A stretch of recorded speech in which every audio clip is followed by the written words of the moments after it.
All right, we got it working.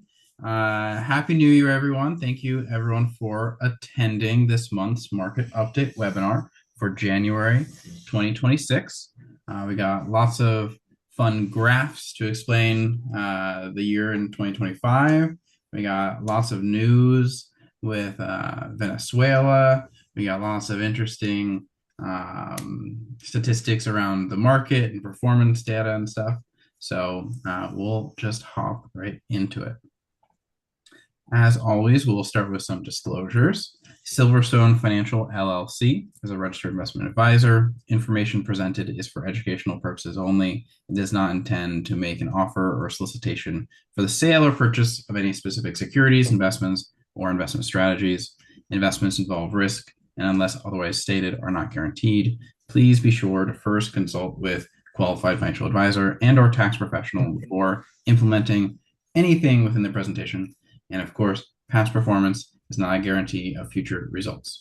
You can see more about our disclosures on our website.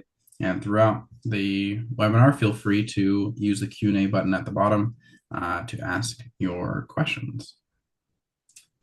A little bit about us. Silverstone Financial is a fee-only fiduciary independent wealth management firm.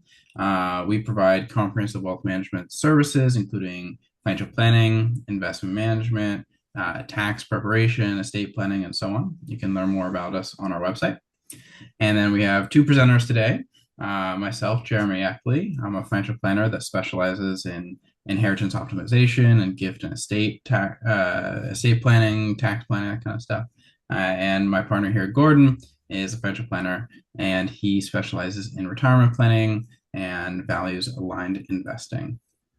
If any of those you know someone that needs help with that, or you do yourself, feel free to reach out to us. So I'm going to briefly talk about December before we get into more the entire year performance. December was somewhat of a boring month in terms of performance. It was nearly perfectly flat for the S&P 500 at 0.03% return. The top 50, which have outperformed this year, so the 50 largest companies in the US, they fell slightly for the end of the year.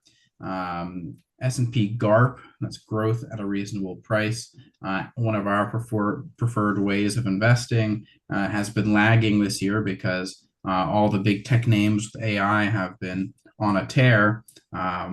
But it reversed a little bit at the end of the year, this last month here, and GARP outperformed the rest of the US market. Small caps are mostly flat, slightly down.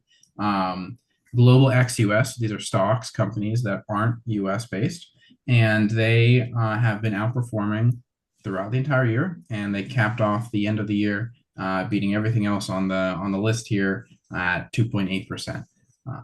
Aggregate bonds were practically flat.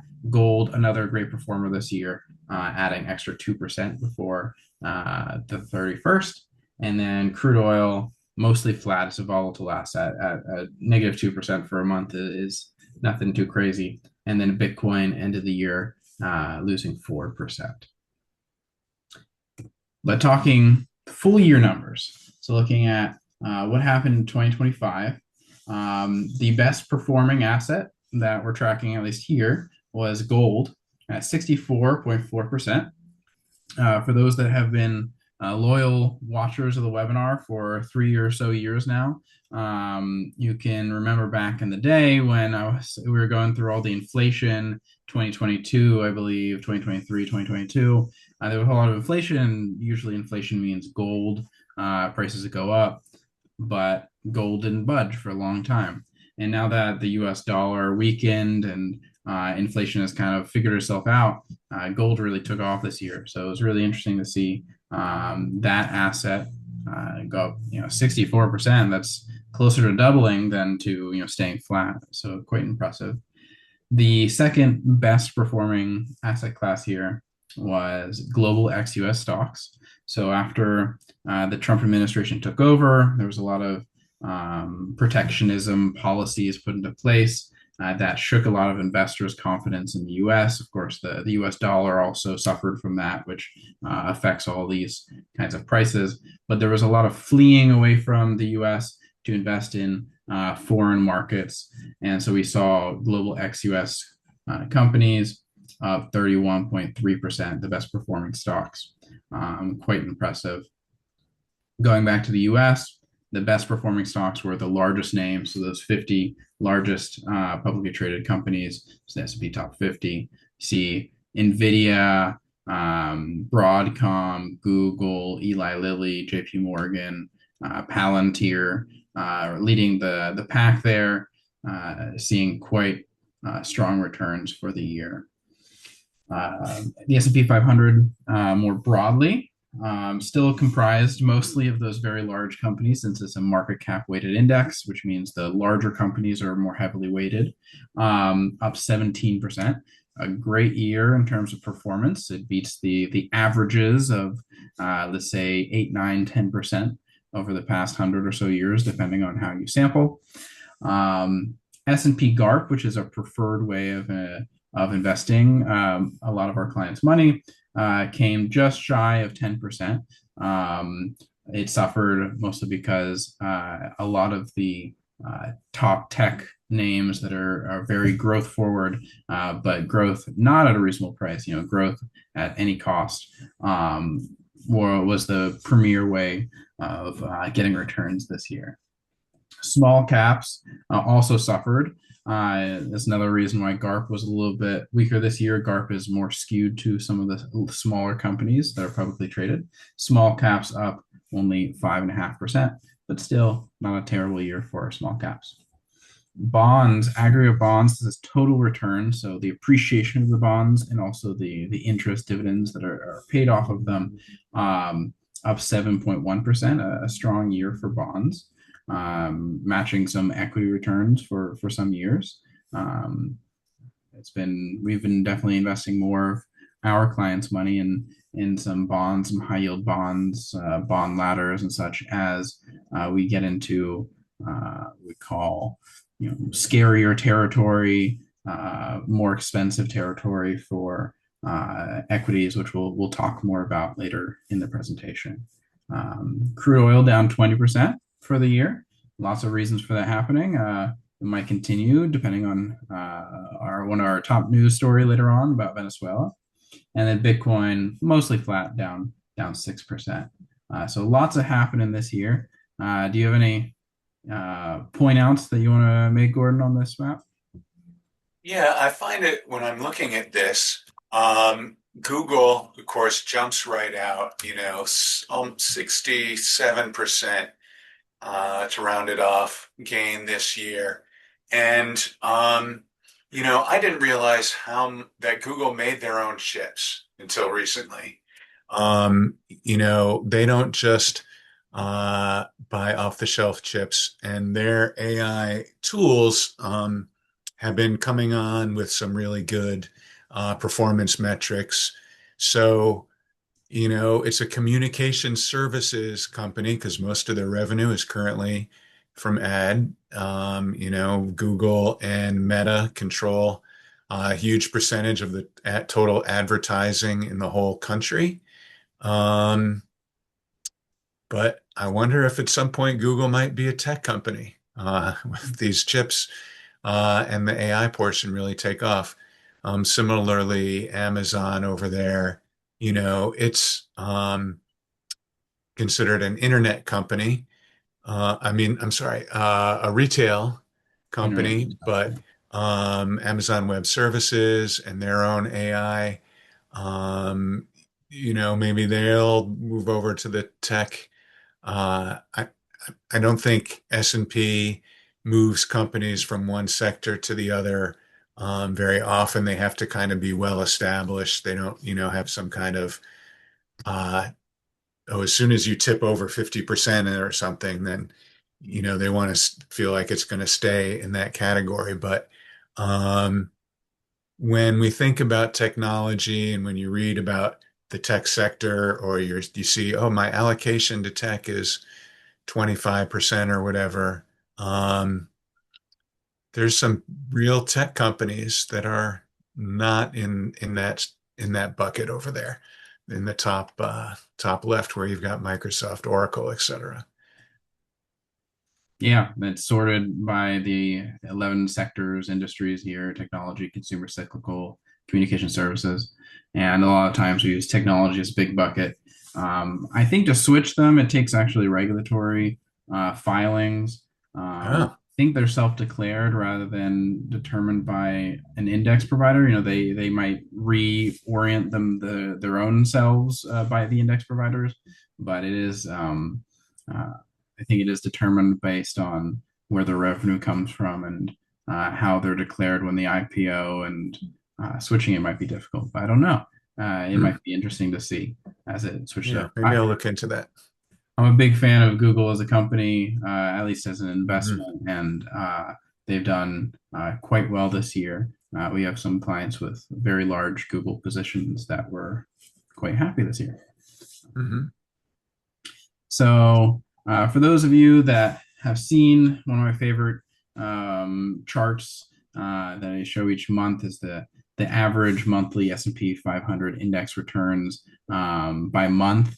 It shows the seasonality and cyclicality of the stock market, looking at historical averages. The outside ring here is historical expected return, while the inside ring is the actual return for 2025.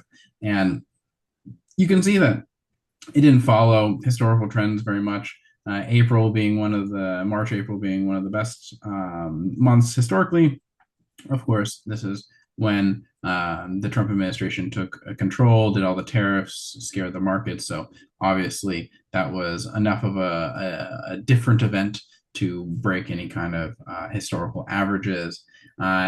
September historically being the worst month in the year, being one of the it looks like the third best month of the year after May and June. Very strong year.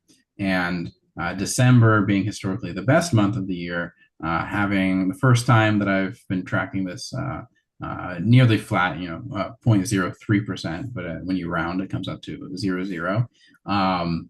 So no Santa Claus rally this year. Just traded flat, and flat's better than negative for at least most people. But we'll see if this might be a reversion of the trend. You saw September good month, October slightly less good month, November slightly less good month, and then December slightly less good month there. So is that a trend? We don't know. We will see. If you check back next month, we'll let you know. Hmm. So I have either 6 or 8 graphs, 3 or 4 slides of these. Found some interesting graphs showing various ways that you can look at how the market has shifted over the past year for 2025, and looking at how performance is broken out. So this first graph on the left shows the returns by sector. So, Gordon had originally pointed out that Google is in the communication services, and you can see communication services being the number one performing sector of the S&P 500. And a lot of that comes down to Google being, I don't know, 30% or 40% of that sector as a whole, and it returning 60 something percent for the year. So a lot of this comes down to Google just shifting this entire market itself. And then similarly with technology, Apple, Nvidia, and Microsoft, I think, are the 3 largest in this technology bucket. That would also have pulled up all the returns here. I think the most interesting that I've seen on this graph maybe is either industrials or financials, because they've been very quiet all year. Financials had a good year. Mostly, I would attribute it to interest rates being high for the first time in a while. Financials make their money most of the time off of the spreads that they pay, at least banks, the spreads that they pay their customers, which are near zero often, and the spreads they can make off of investing in U.S. Treasury bonds. Industrials, though, very interesting to see. A lot of the sometimes inputs into other sectors, like inputs into consumer cyclical. If you're making industrial parts to make the cars that you go out and drive, or the industrial parts that goes into some of the technology, like the AI data centers, or perhaps. So just very interesting to see industrials be quiet throughout the whole year, but perform quite well. On the other side, we see real estate being the only losing category here, trading somewhat flat. Consumer staples, another what we call, real estate, consumer cyclicals, utilities, oftentimes are three of the most stable, or at least least volatile sectors. Um, and you saw the less volatile ones have less returns, and the more volatile ones have more returns. The big kicker here, the outlier, was utilities, which is usually very stable, which means it doesn't have large returns. A lot of times, investors want to be in utilities as a bond alternative because utilities, they have price caps, and they get their monies in from their clients, their customers. They're selling electricity or gas, and then they just have a specific margin that they're able to pump out every single month. But utilities, the big difference is the AI boom and all the electricity demands from AI data centers. So if you go and open your electrical bill for the past month and you look at the same month last year, I think you will not, you should expect, at least now that I'm telling you, that it will almost certainly be higher. And a lot of those gains translated into some strong returns for the sector.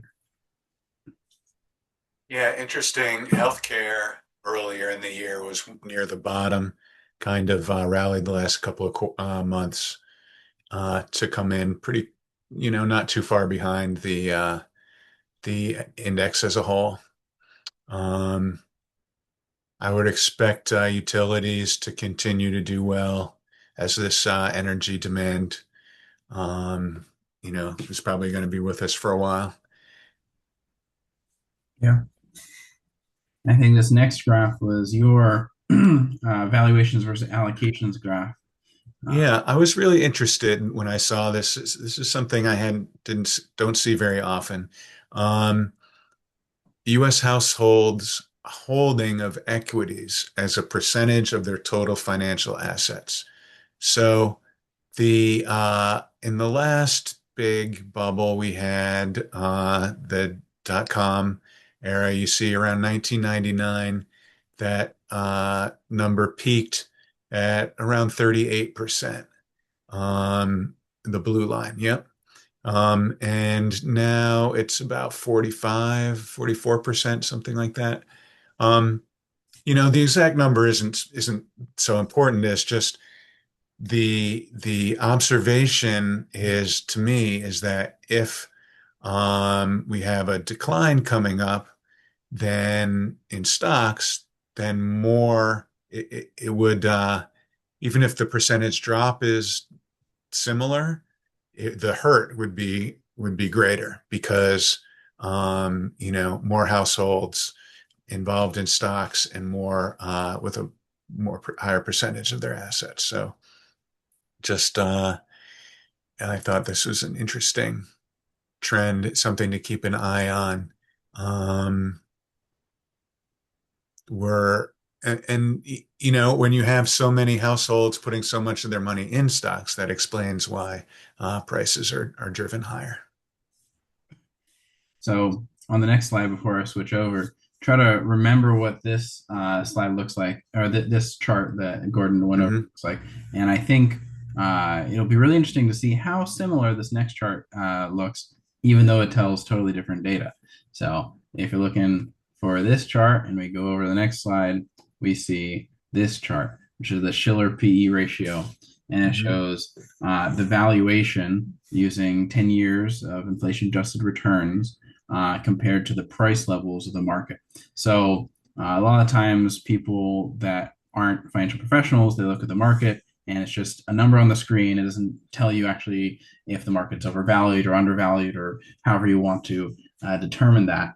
For us that have gone through, are getting degrees in finance or nerding out on some of this stuff, the PE ratio is the price to earnings ratio. It comes up very often. So basically what you're saying is if you take a single stock, or in this case, the S&P 500, and you take the price of the S&P 500 and you divide it by the earnings that it had that year, or in this case, the average earnings it had for the past 10 years, inflation adjusted, it spits out a PE ratio. And the higher the PE ratio, it means that the price per unit of earnings is more expensive. So, say a common one that we use as a benchmark is say 20. So, if you have a 20 PE, that means you are paying $20 for a company that will earn $1 in net profit for that year. And assuming no growth, that means in 20 years you'll get your money back. Now, of course, there is growth factored into that investment assumption, allocation, analysis, whatever you want to say. And so you actually expect to get your money back and with growth in, say, let's say 10 years, if it's going to double over the next year. So when we look at the P ratio, especially over long trends, before 1990, the P ratio was 14.1. And then after 1990, so we had the dot-com bubble, and then we had this killer bull market since the 2010s after the Great Recession. It's averaged 27.1%. So we're 13, 21, 27.1, not percent, 27.1 P ratio. And so it's 13 PE higher. What that's saying is the prices over the past 30 years or so are almost double what the prices were before and 30 years ago. And a lot of it comes down to there are a lot of reasons. One is there's a lot more market engagement or participation than there used to be. The internet, the dot-com bubble allowed more everyday people to be able to trade stocks and to invest their money themselves instead of having to call up a broker. So you had to know a broker, and the broker fees were hundreds of dollars for a single trade. The Charles Schwab and the other tech companies that came out in the 80s compressed that down to $70 per trade, and then $20 per trade, and then $5 per trade. Now it's free. So having more adoption into the markets increased prices. Another big factor is the interest rate levels. So interest rates were much higher in the 80s and beforehand. So people allocated more to bonds because why take the risk into stocks when you could get solid returns in bonds? So now that interest rates have been quite low for a long period of time, there's a concept called TINA. There is no alternative. The best place to put your money if you want returns is the stock market. So if there's only one place you can put your money, more people participate in the markets, which means there's more dollars chasing fewer assets. And for those that know economics, more money chasing fewer things means higher prices. So you're paying higher prices for the stock market. And that's a long explanation around PE. The bottom line, why I wanted you to see the last graph versus this graph, how similar they look, is we're getting very high on this PE, where we're getting to dot-com bubble level PE ratios. I like investing in companies that are closer to 20 PE. One of the benefits or one of my rationales for investing in a GARP strategy, so a growth at a reasonable price strategy, is I think GARP is sitting around just under 20 PE. So you're paying down here prices for the companies you're investing in, where you have these big AI companies that you're paying dozens and dozens and dozens of these multiples. And the reason you're doing so is because you think it's going to grow so fast that the earnings that they're having now will be, tiny in comparison to the earnings they'll have in 5 years. So you're willing to pay whatever price because you think the growth is going to be there. However, if there's a recession, or if there's any other kind of crisis, or the growth just doesn't happen, or they just can't they have the growth, but they can't make it profitable, they don't have any margin, then eventually the trade turns on you and you lose a lot of money. So investing more cautiously in a more, say, due diligence approach of you're only investing in companies if they have growth and if they're not too expensive, is one of the ways that we try to protect some of our clients, some of our investors. And Gordon, feel free to hop in.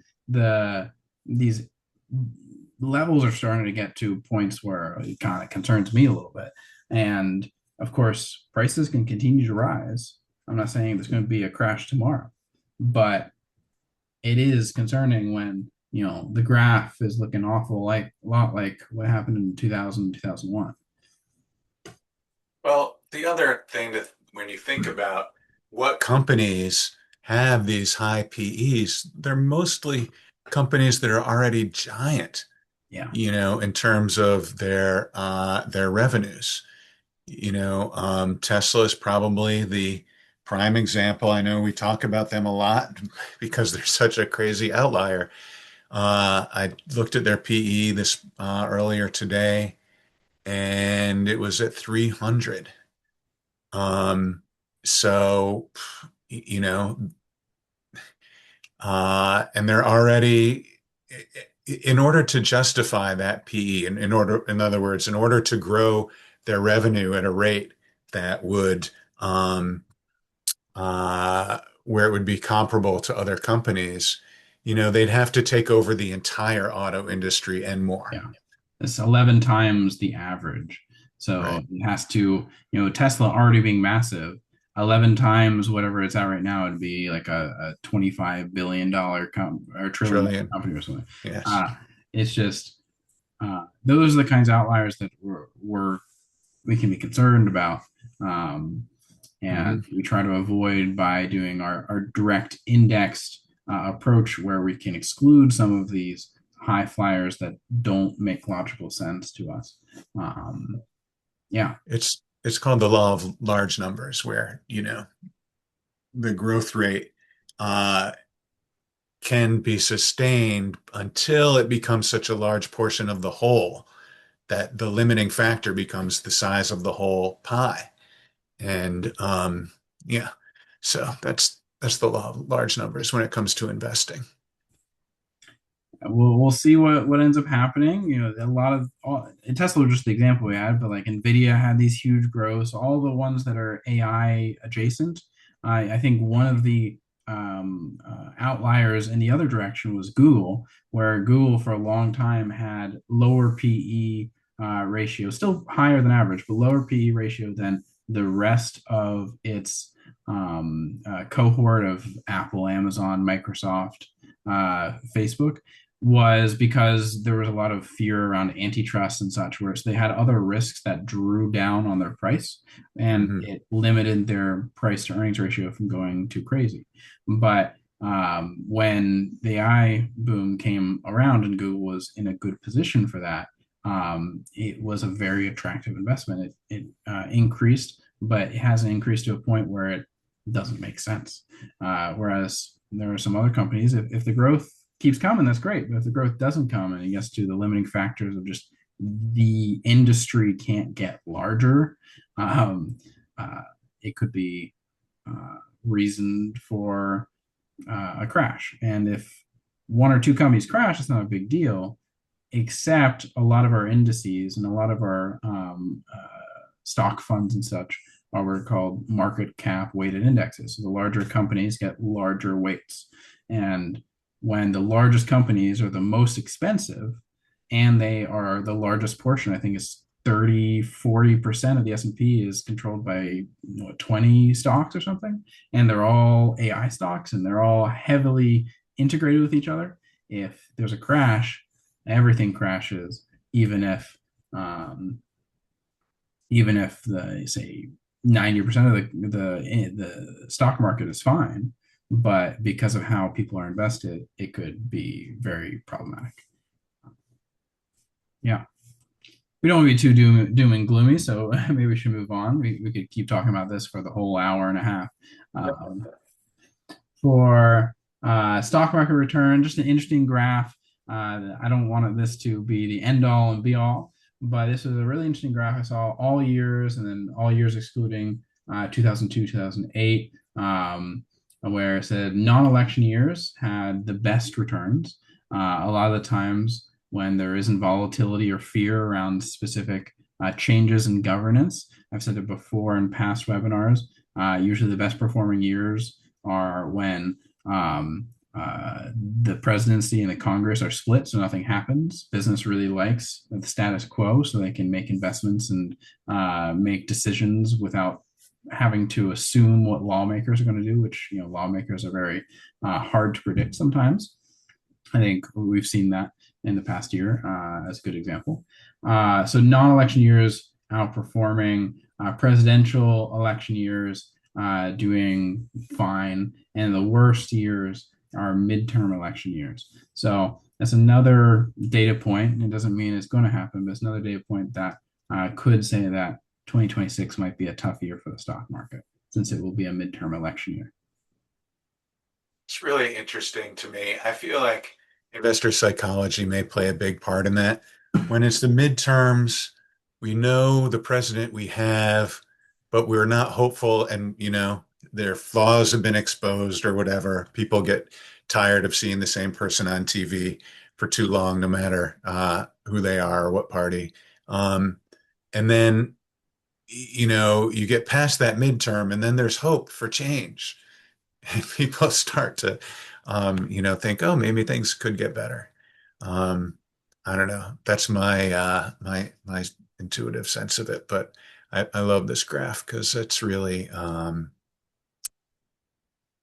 lot of people used to think that presidential election years were better because the incumbent would try to um, stimulate the economy. But when you've been, I feel like they do that no matter what year it is. So Yeah.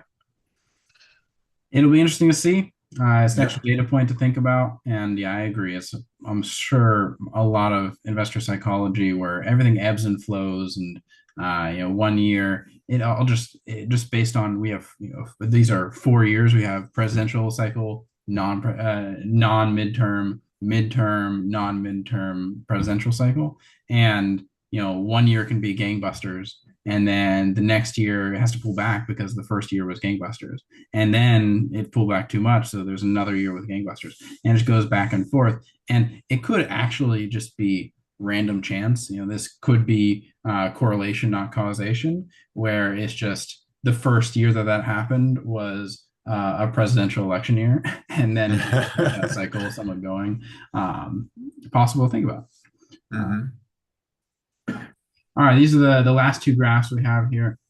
So I'll start on the right. It's a little bit harder to read and understand. The top orange line is core services, blue line is core PI, bottom line is core goods. It doesn't really matter what it says. Essentially, this is various ways to measure inflation. And we saw inflation steadily fall after the 1970s, 80s, when it was quite high, and it was pretty stable after 2010. And this was when everything was stable and the stock market was doing great. And of course, COVID comes along and messes everything up and gets a whole lot of volatility in the interest rates. And now they're starting to come back down, hopefully to the target level that the Federal Reserve wants. And if you interpose this graph, from here in 2000, when this graph starts, you can see where rates rise and interest rate rise, and then when rates fall and interest rates fall and such, you can line it up pretty well. And you saw post 2008, the interest rates rose. This is when all the adjustable rate mortgages, the rates got very high. It broke the market because of all the fun manipulation and fraud that the Wall Street did. Great recession happened. Rates were near zero for 6 years. One of the reasons why the stock market did crazy. Rates were very low for a very extended period of time. I think this is the longest period of time in U.S. history that rates were at near zero. I think for 6 years. Might be wrong. Yeah, I agree. And then they started raising rates, and it's a good thing that they did because when you can cut rates, it stimulates the economy. So if they had just kept it at zero and then COVID happened, you would have had to do what Japan ended up doing back in the 20 years ago or so, and they went negative. And when you go negative, a lot of things get problematic.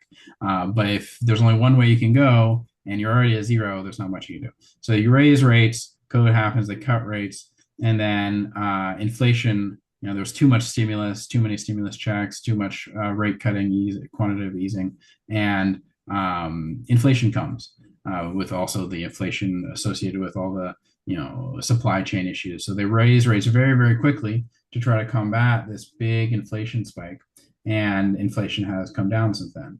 And now they're trying to slowly lower rates, but not drop rates and re-trigger inflation. So long explanation for this graph, but mostly I just want to show this is where we're at right now.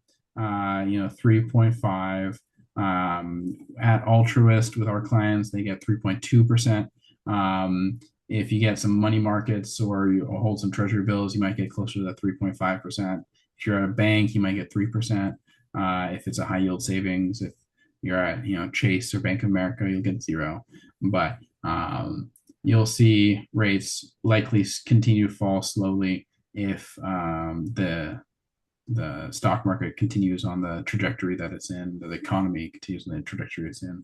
If the markets crash, they might lower rates faster, or if inflation comes back, they might, stay at this level or raise rates. But this is what the Federal Reserve's current projections show as what we can expect. So they're slowly getting back to their 3% target rate. Anything to add, Gordon? I just find it really interesting when there's a big gap between goods and services in the chart on the right there. We see that it was pretty big there just a year ago when the goods was actually deflationary a little bit. And now they're coming closer together, which I think is a sign of a better health overall, better balance in the economy. All right, let me try to zoom not too far out, which I just did. Great. All right, so let's move on to we're past the graphs. We talked all about them. Let's get into some notable events. Okay, so let's talk about cars. I've got a lot of stuff to cover here. So Ford is taking a big hit when it comes to electric vehicles and $19.5 billion. I guess the F-150 truck, the electric version, was not as popular as maybe people had hoped. And personally, I love my Mustang convertible, my Mustang electric car rather. If they make a Mustang that's a convertible and electric, that would really make me happy. But alas, not yet. So they're going to continue making some of their cars and going to look at putting electrics in smaller vehicles. It's just when it comes to towing and cold weather, electrics just aren't there yet. And so I think that makes sense for them. Ford as a company is still doing all right for a car company. Their PE ratio is right in between Toyota and GM, which has been doing quite well lately. GM, that is. Next up, we have a ruling that Tesla engaged in deceptive marketing around autopilot. So this started in 2022.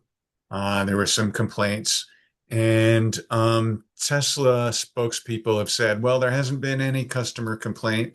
That's not true. There's actually a class action lawsuit also in California Northern California is where that is originated and where the court is where that's being heard. Um, so yeah, a lot of complaints actually about that. And the thing is that the court is giving, or the DMV of California is giving them a chance uh, to make changes. Um, at one point, they were threatening to stop them from selling cars for 30 days or something like that. That looks unlikely at this point. Um, and then the other big news on Tesla, Musk's $56 billion pay package has been restored. Probably the end of that saga. So if you're a fan of Elon, you're happy about that. If not, maybe not. The question was around kind of whether the directors um, paid attention to their fiduciary duty to the shareholders in awarding such a large package. The court, Largest in history. hmm? Largest in history. Yes. The court said that, okay, you can do that, but there were other aspects of the case that they did not set aside. So there is still possibly ramifications for civil penalties against the board, or probably not.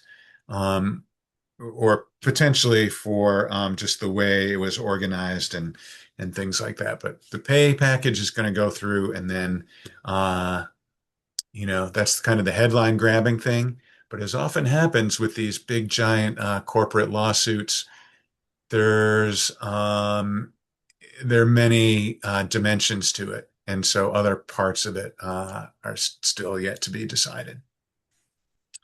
Um, Next one, BYD is now the world's top electric vehicle seller. It's a Chinese company. Elon laughed about them back 4 years ago, saying they didn't have a good product. Um, they're starting out in the lower end of the market in terms of price.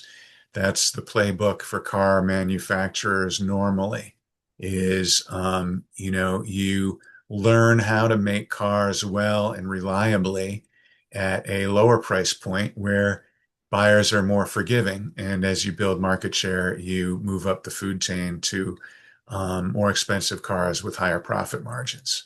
Um, their BYD is following that playbook, very different from the one that Tesla has been using. Um, we'll see who wins out. But BYD does seem to have the resources to continue to be number one. I expect this trend to continue. Last year, or in parallel to BYD becoming number one, Tesla's market share was down, or their sales were down. I've seen 8% in some news outlets and 9% in others, but let's say 8% year over year sales uh, drop for Tesla. And for going back to the P discussion that we had, the reason you pay more, higher P multiple is because it has more growth, and the company is going to grow into that P multiple. Now, it's the when you have a 300 PE multiple, and you're paying for a very expensive company, you expect crazy growth, and -8 growth is not growth. It's Right. contraction, so it's problematic. hmm And people say that Tesla is somewhat of a tech company, and like we talked about before, like what category do they really belong in? Yeah.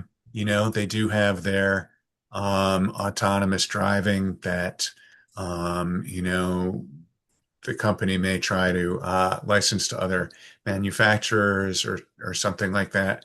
Um, you Yeah. know, they do more than make cars. They make battery packs and charging Solar stations City. and things. They had the solar stuff, the solar roofs. Yep. They have the robots that they've claimed will do our dishes that haven't done them yet. Right. That'd be interesting. Um, but you know, all of those markets have many competitors. Um, Tesla certainly had first mover in the United States with electric vehicles. But you know, NVIDIA, one of the world's largest companies, if The largest. not the largest, yeah, Yeah. they're getting into the robotaxi uh, business. And you know, if they are able to use their AI, they're going to want it to be platformed on any car, probably. And so I think we're going to see a lot of different car brands eventually move towards some kind of standard of how that's going to work. And it seems like cameras alone, which is the Tesla approach, is probably not going to win out. Um, Google's Waymo uses LiDAR, radar, um, you know, other means besides cameras for seeing the road because those can work better at night, for example. Yeah. Um, yeah, so a lot of of electric car news. It's such an exciting industry, and I love following it in detail. Yeah. Yeah, for you had mentioned, Tesla. One of the ways they could maybe make money would be to license their software to other manufacturers, which is possible. I find it somewhat unlikely simply because they have the same kind of DNA as Apple, where they want to control everything. They want to have their hardware Ecosystem. with their software. Versus NVIDIA is the opposite. They a lot of those that are listening, other than us mentioning it all the time, might not know anything about NVIDIA as a company. It's not really that consumer facing if you're not building your own computer. A lot of times they are B2B. They're selling these AI chips to Microsoft, or they're selling these AI chips to Apple, or whatever it is. Like they're selling it to in the background, and they're a component. And I think that NVIDIA robotaxi service, they had said that they would be doing it with a partner company. They haven't named it. It's possible it could be Google's Waymo since they're a leader there. So it might be happening, but they could also be just connected with some other car company. I know. I think their first. I forget if it was in the article that we were quoting. The first car that they're going in is I think a Mercedes, and is level 4 that they're claiming, so it can drive without human interaction within like specific conditions. Um, so it'll be really interesting. NVIDIA, love them or hate them, they make very impressive products, and we'll see if this, changes the car market. I would not be surprised if it does, if they stick with it. They don't cancel it. Yeah, I Mercedes seems like a great choice. Maybe one of the smaller Japanese companies like Honda, who I think was talking about merging with Mazda. But anyway, we'll see. Yeah, we will see. So, next set of news, we got the M&A, mergers and acquisition news. We're running a little late on this, so I'm going to try to rapid fire these.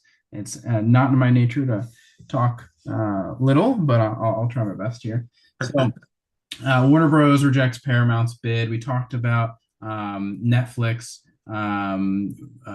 buying Warner Brothers, and then Paramount being upset about it and doing a tender offer, which means trying to circumvent the board of directors of Warner Bros. And trying to get the shareholders to just sell the company directly to Paramount and cut Netflix out.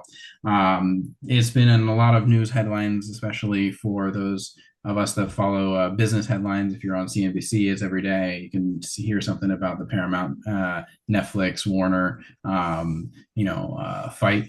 And essentially, the Warner Bros. Board rejects Paramount's updated bid with additional funding and such. and they claim it's due to fears around the funding and the terms. Essentially comes down to if they accepted Paramount's bid, they would have to pay Netflix like $2 or $3 billion in a breakup fee, which they don't want to do. And then a lot of the funding is either funded by the Ellison family, which is a big tech name, and they also have some connections to the Trump administration and such. But a lot of the money comes from what's called an LBO, a leveraged buyout. So they're borrowing a lot of money from the banks, and a lot of the times those blow up. And Warner Brothers, for a number of reasons associated with the leverage buyout structure, feels that it's an inferior offer to Netflix's, even with the potential regulatory hurdles that they'd have to go through for Netflix. Next, we got Alphabet, which is Google, buying Intersect Power. They have been doing lots of data center stuff, and they need lots of power. And so they had bought Intersect, which is a green energy producer, another one of those utilities that did quite well over the past year. And we see a lot more of these tech companies hungry for power. I think buying and getting into energy production. I forget it was Amazon or another one. They wanted to buy, or they have contracted a nuclear reactor. Like they're building up new utility companies that usually don't see that many new utility companies because they're very expensive to set up, and there isn't that much growth because there's only so many people and they only need so much electricity, and usually their electricity demands don't change that much. But in this case, when you have a big spike in electricity demands because technology has changed and consumer habits has changed around AI, you see new utility companies and new M&A around all that stuff in the space. All right. Third, we got Comcast. They spun off their cable channels into a new company. They spun off CNBC, MSNBC, USA Network, Oxygen, Golf Channel, and some digital assets like Fandango and Rotten Tomatoes. So all of that is now in a new company called Versant. And this is trying to allow Comcast to focus back on streaming with their Peacock streaming service and focus on film and television, while Versant's kind of holding these more legacy cable channels. It's interesting to see. I don't think it materially changes that much for the market as a whole, but it is an interesting event in the M&A space. Third, we got Janus Henderson, which is a very old mutual fund company that many of you might know, might have held funds with them. They have been bought by Trian Fund Management, which is a hedge fund, and in partnership with General Catalyst, which is a venture capital fund. Also, a large chunk of that money is coming from Qatar's Investment Authority, which is their sovereign wealth fund. Trian had owned 20% of the company already, slowly buying it over time. And now they just decided to get a group of investors together and just take the company private. They have stated they're going to try to invest in technology and AI-driven efficiency to make it more profitable, and they'll probably try to flip it to some other company to make big money. We'll see if there's a big change to all this. We don't really know how this will affect Janus Henderson or any of the other funds or active management as a whole. Active management in mutual funds has become harder to make a profitable business because there's a lot of outflows to go to Vanguard and other passive investors, that investment managers that charge almost zero, or you should pay more for a more expensive mutual fund that historically doesn't perform.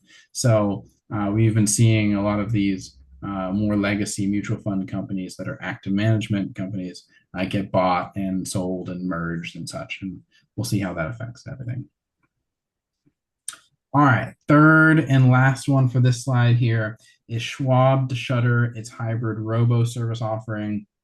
Schwab had or still has a service offering called Schwab Intelligent Portfolios, where they take clients' money and they invest it into basically a robo advisor that selects a blend of their exchange traded funds, and based on questions that the robo software asks the client, what's your goals, when do you need the money back, what's your risk tolerance, and this spits out an investment portfolio for them. And if you had enough money and you paid a $300 initial planning fee plus $30 per month subscription and had at least $25,000 at Schwab in their intelligent portfolios, you would be in their intelligent portfolios premium. So that is, you had a CFP on demand who would create a financial plan, and would be there on demand to serve clients. You see this with Betterment, you see this with Vanguard. They're our competitors in terms of having this tried to scale robo advisor, CFP, financial advisory service, but it's a really hard business to be in. The history has not shown very good things here. JP Morgan closed down a similar service in 2023. BlackRock did so in 2023, Goldman Sachs in 2024, US Bank in 2025, UBS in 2025, and there's half a dozen others, trying to serve clients in a personalized way where you're giving financial advice that scaling service businesses is not easy, and saying, well, robo advisors or technology or AI or whatever you want to do to stick a client into a portfolio and send them on their way is very difficult. We had a call just recently with a client who's been with Vanguard, and how Vanguard's works is each CFP has 300 to 400 clients on average. A normal financial planner that is not in a robo service will cap out at 80, 90, maybe 100 clients on average. So you're having 4 times the amount of clients. And if you have 4 times the amount of clients, you just get fewer interactions or less deep interactions with your clients. So we had a call with a prospective client that has been switched around at Vanguard 3 times with new advisor every single year. And he doesn't feel that he's getting his money's worth, even if it's a third or a fourth of our price. So you see this happening across the industry. It's not surprising to see Schwab switch away from this business model. Yeah. Anything to add, Gordon?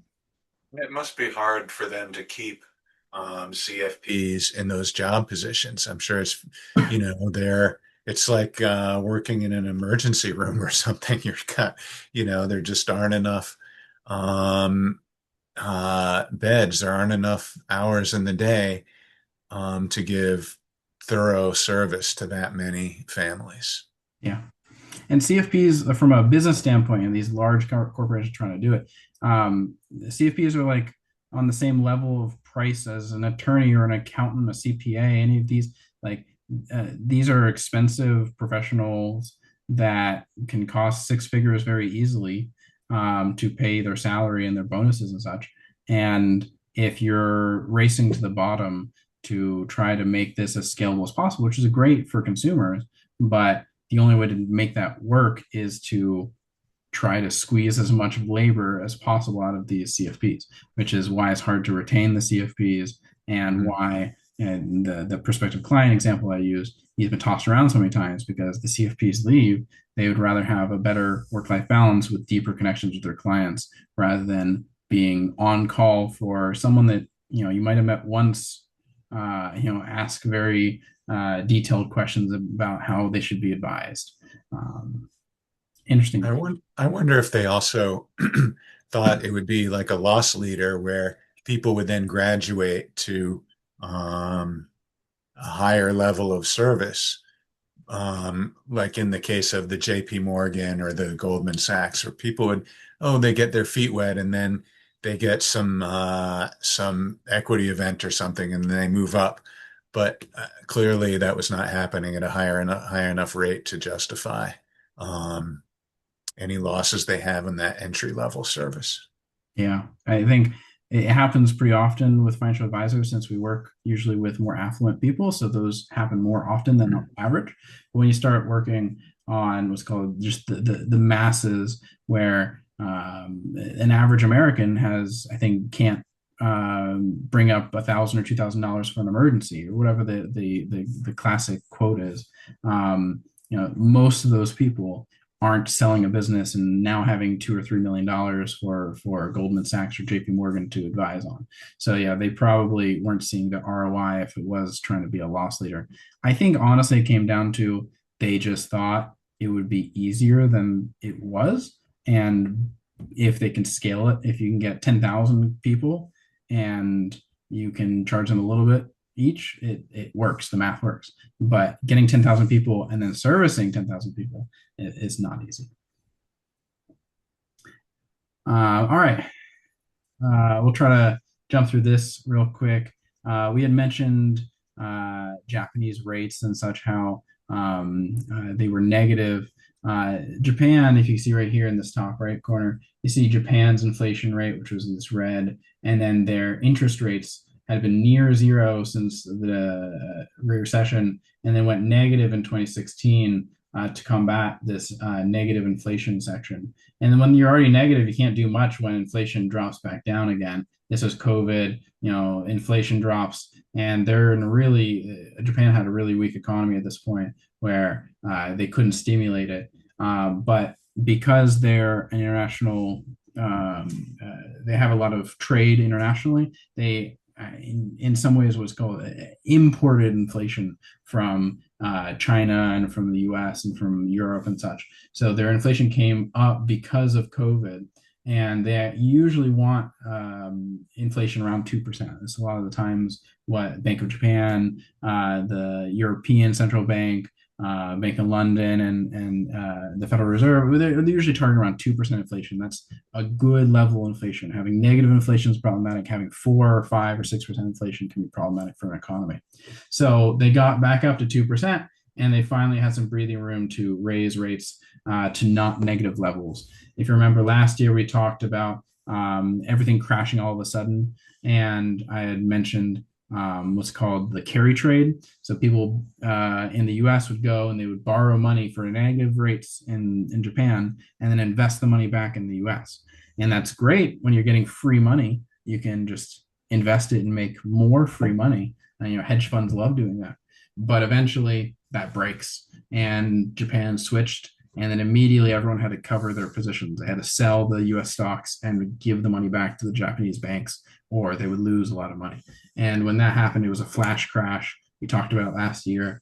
And now that we're back in positive territory, it's not as big of a flash crash, but this will continue probably to drag on rates. Japan's a really interesting economy that, it's on the other side of the world, but has big implications for us and our economy, even small rates like this, small changes like this.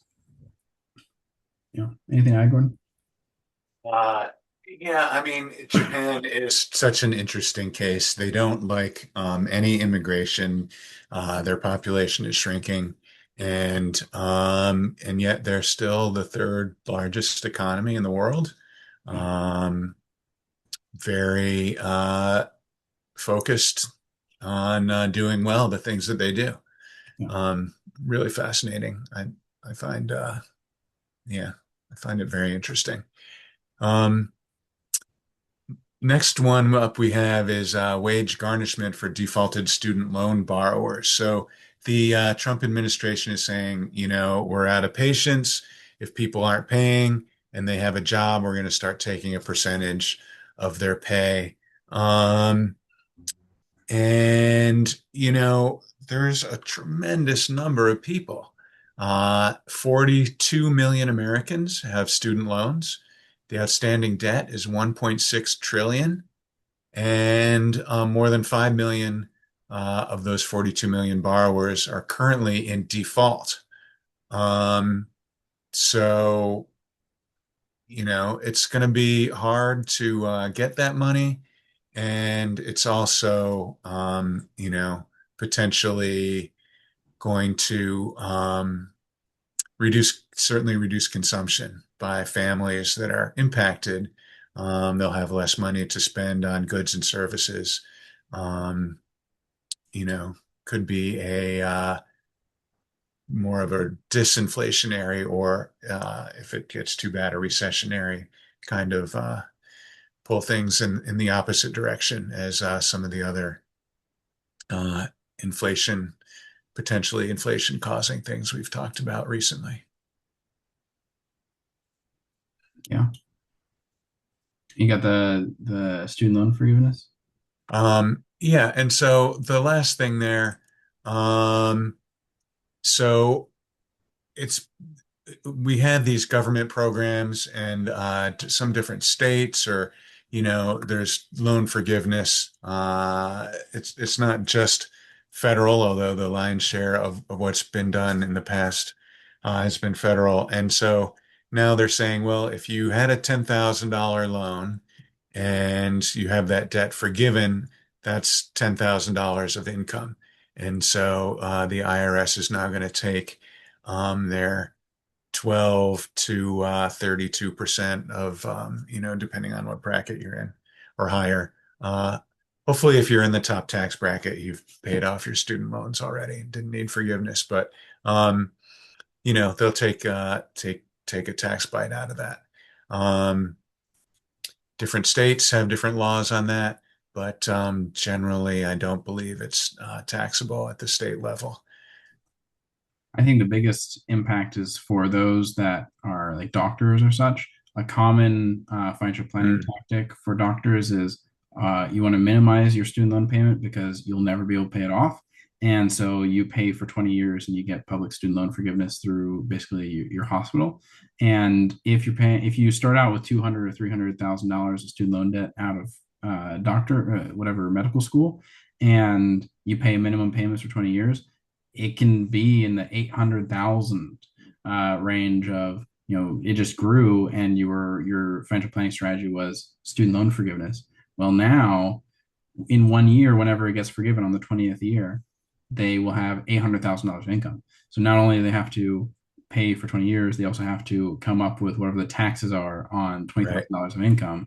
And since it's all in 1 year, it'll be the highest tax bracket. So you're going to be paying 350, $400,000 of taxes in that 1 year.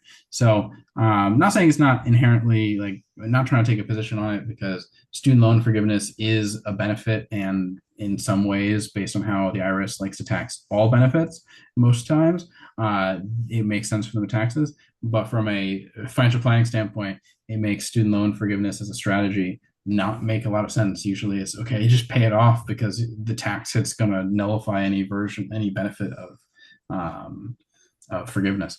So very interesting to see. It's one of those many things where it's like, um, policy aside, just the fact that there's a big change affects a lot of people that we don't necessarily realize. Some people call changes like this the accountants and planners full employment Very uh, true. Yeah. rules, because unfortunately, one of the things that accountants and planners can count on is that the government will keep changing rules. You gotta learn them. It'll be great. Mhm. All right, last big notable event, the top headline um, was Venezuela. The U.S. launched a strike on Venezuela, captured the president Maduro, and Trump is now saying that we're basically going to be taking over their oil industry.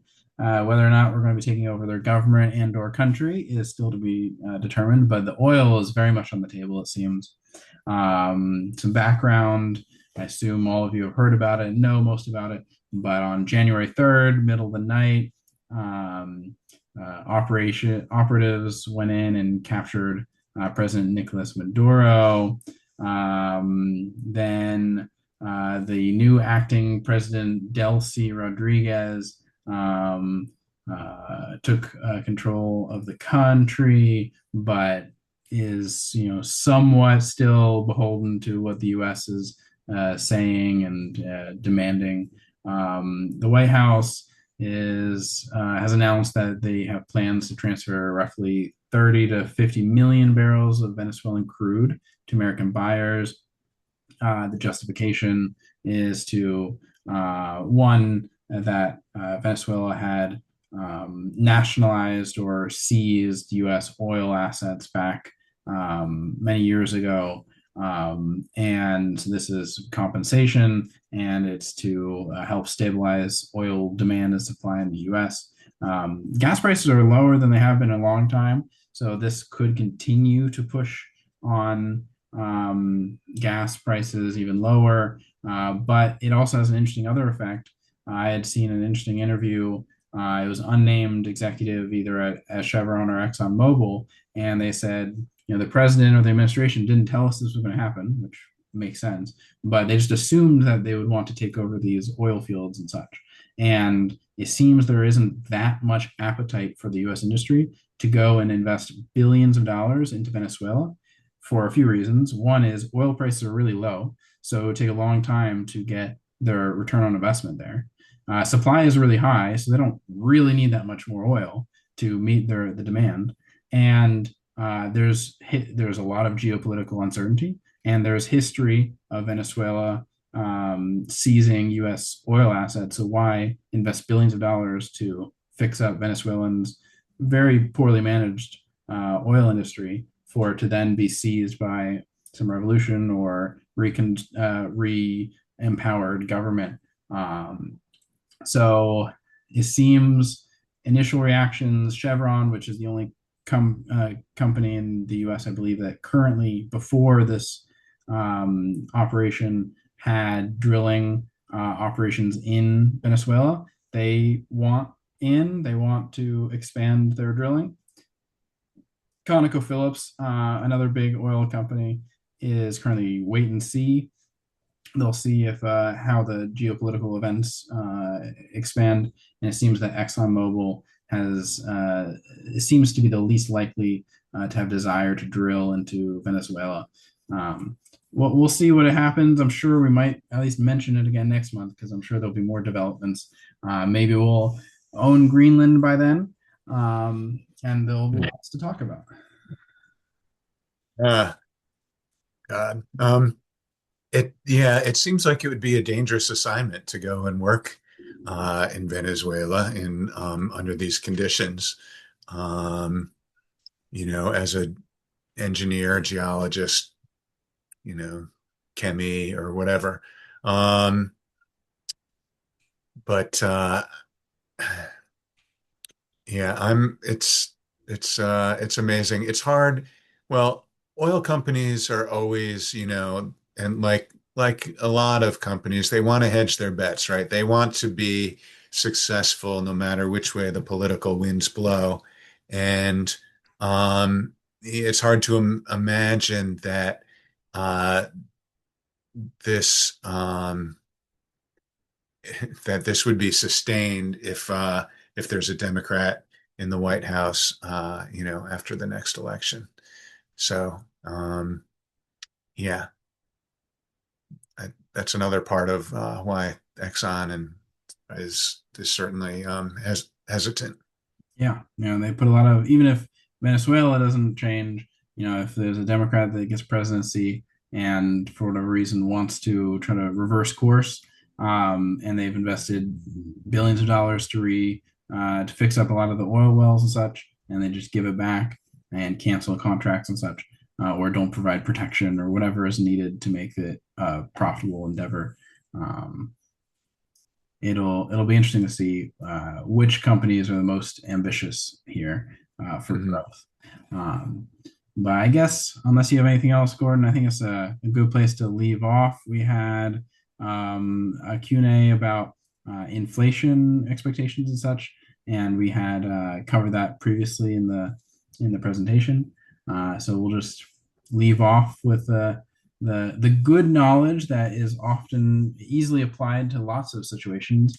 If you're asking why a government did something, it's probably because of oil. And you see right here, Venezuela being the number one source of oil, larger than Saudi Arabia, Iran, the U.S. U.S. is way down here. How much oil they have.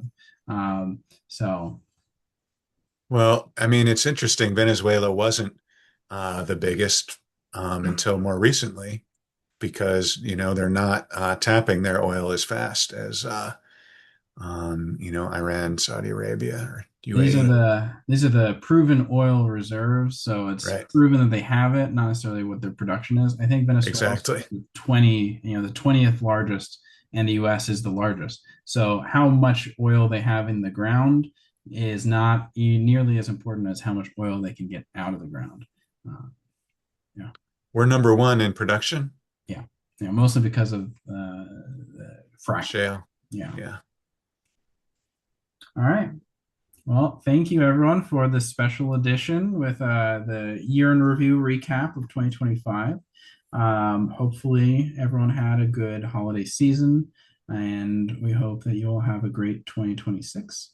And we will see you next month. See you next month. Thanks for listening. Have a good one.